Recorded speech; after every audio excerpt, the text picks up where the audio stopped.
BJP. അധ്യക്ഷൻ അമിത് ഷായുടെ ആഹ്വാനം എന്ന പേരിൽ എഴുതിയ മുഖപ്രസംഗത്തിലൂടെയാണ് സംസ്ഥാന പ്രസിഡന്റ് വി. മുരളീധരന്റെ നിലപാടുകളെ ജന്മഭൂമി വിമർശിച്ചത്.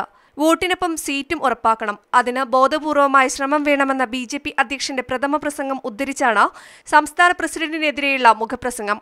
ലോക്സഭാ തെരഞ്ഞെടുപ്പിൽ പാവപ്പെട്ടവരുടെ പിന്തുണയാണ് ബി.ജെ.പിയുടെ വിജയത്തിനു പിന്നിൽ. ഗുജറാത്തിൽ തുടരെ വിജയം കൈവരിക്കുന്നതിന് പിന്നിൽ പ്രവർത്തിച്ച വ്യക്തിയാണ് അമിത് ഷാ. ആ രീതിയിലുള്ള പ്രവർത്തനമാണ് കേരളത്തിലും വേണ്ടത്. ഞാനും എന്റെ ഭാര്യയും ഒരു സ്വർണ്ണപ്പണിക്കാരനും മാത്രം മതിയെന്ന നിലപാട് പ്രസിഡന്റ് മാറ്റിയില്ലെങ്കിൽ ഇനിയൊരിക്കലും ഉയർത്തെഴുന്നേൽപ്പില്ലാത്ത വിധം ദുർമരണം സംഭവിക്കുമെന്നും മുഖപ്രസംഗം മുന്നറിയിപ്പ് നൽകുന്നു. കെ.എം. മാണിയെ ബി.ജെ.പിയിലേക്ക് ക്ഷണിക്കുന്നതിനെ വി. മുരളീധരൻ എതിർത്തിരുന്നു. ഈ നിലപാടിനെയാണ് ഇപ്പോൾ ജന്മഭൂമി എതിർത്തത്.